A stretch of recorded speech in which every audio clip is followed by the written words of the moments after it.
What we know for certain tonight is that there is chaos in America's domestic airspace. That has never happened before. It's not a good sign. There's chaos on the ground, too, a lot of it. 10 days ago, for example, a train derailed in East Palestine, Ohio. That's about 50 minutes outside Pittsburgh. Apparently, there was some kind of mechanical failure. We still don't have details on what that failure was. Of course we don't. We do know about 50 cars derailed. At least 10 of them were carrying thousands of gallons of highly dangerous chemicals, including vinyl chloride, which causes cancer. Watch. Okay. It started with a thunderous boom, then a huge plume of thick black smoke that could be seen for miles. This was the moment officials in East Palestine, Ohio had been planning for, a controlled release of toxic chemicals from several train cars at the site of a derailment, one that has forced thousands from their homes. And all the way around, everybody's frustrated and like to go home. The decision to conduct a controlled release came just days after the train derailed in the rural Ohio community, sparking a massive fire. As the blaze continued to burn through the weekend, concerns quickly escalated. That's because 5 of the train cars carried the chemical vinyl chloride, an unstable material with the potential to explode, shooting deadly shrapnel up to a mile away and releasing toxic fumes into the air.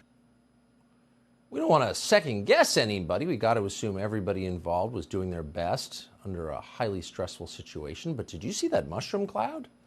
That was caused on purpose. And maybe there's a good reason. Again, no second guessing.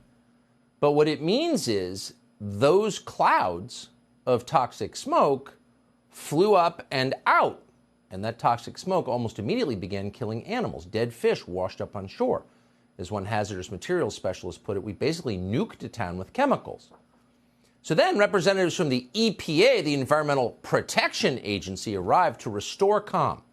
Yes, an EPA spokesman explained, chemicals from the derailed train did enter the local watershed, and yes, they did kill fish. But the drinking water supply remains totally safe. The fish are dead, but go ahead and fill your thermos and brew some coffee. Everything's fine. Now, we don't know if the locals in East Palestine are drinking the water tonight, but we can tell you the Biden administration doesn't seem too concerned about it either way. Donald Trump got over 71% of the vote in the county in the last presidential election. That's not exactly the Democratic Party's core demographic. Fentanyl, toxic waste spill, whatever. They're not our voters. And by the way, what does a chemical spill have to do with climate change? If you can't use it to sell solar panels, it's not really an environmental disaster. That's the rule in Washington. So no one in the Biden administration bothered to issue warnings to communities that might be in the path of those toxic mushroom clouds you saw floating up from the train wreck, because no one cared enough to do that. Pete Buttigieg is the official who's supposed to be in charge of our transportation infrastructure. Technically, he's the transportation secretary. At an appearance today, he seemed to have no idea that there was a train derailment in East Palestine, Ohio. His real concern, he explained, is that we have too many damn white construction workers in this country.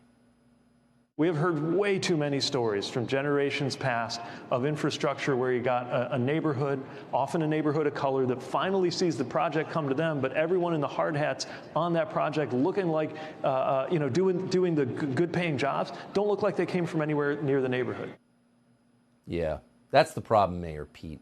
Too many white guys in hard hats. Why didn't we realize this before we built all this infrastructure that's now crumbling?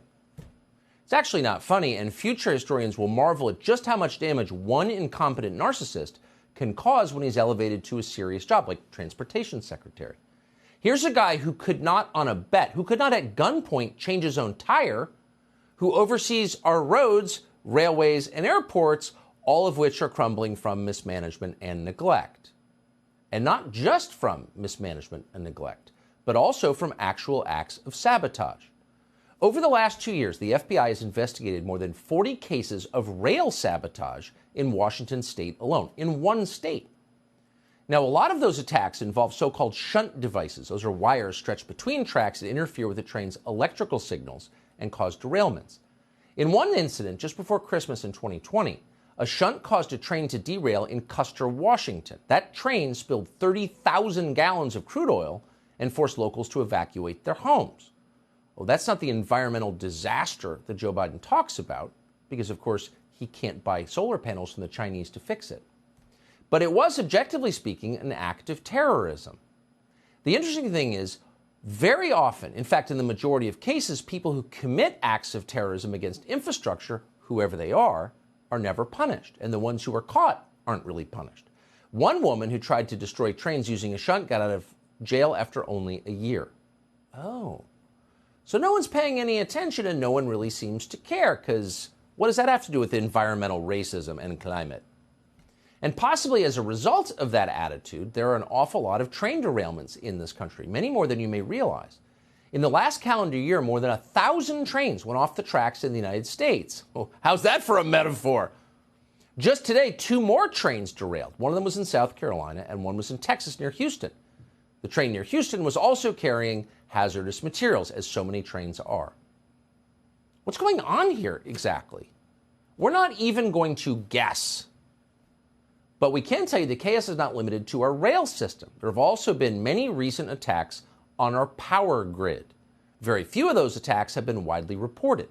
Last year, there were more than 100 attacks of them in the United States, attacks on our power grid. In North Carolina this winter, for example, nearly 50,000 people lost their power in freezing temperatures when somebody shot up 2 energy substations. And so on. Why is it not a big story? Oh, it's not a story at all. And then, of course, at the same time, we've also seen a series of bizarre accidents befalling the food industry, threatening our food supply. That would include unexplained fires and plane crashes in processing plants, to chicken feed that seems to stop egg production. Boy, next they'll be coming for the water. Oh, wait, they are. Less than a month into the Biden administration was also a highly sophisticated attack on the water supply outside Tampa. Pinellas County Sheriff Bob Galtieri says a water treatment plant operator first noticed the remote access hack. The bad actor increased the amount of sodium hydroxide, or lye, in the water supply from 100 parts per million to more than 11,000. For the 15,000 residents of Oldsmar, Florida, the increase of sodium hydroxide in the water supply could have caused vomiting, chest, and abdominal pain. This type of activity and this type of hacking of critical infrastructure is not necessarily limited to just water supply systems. It can be anything.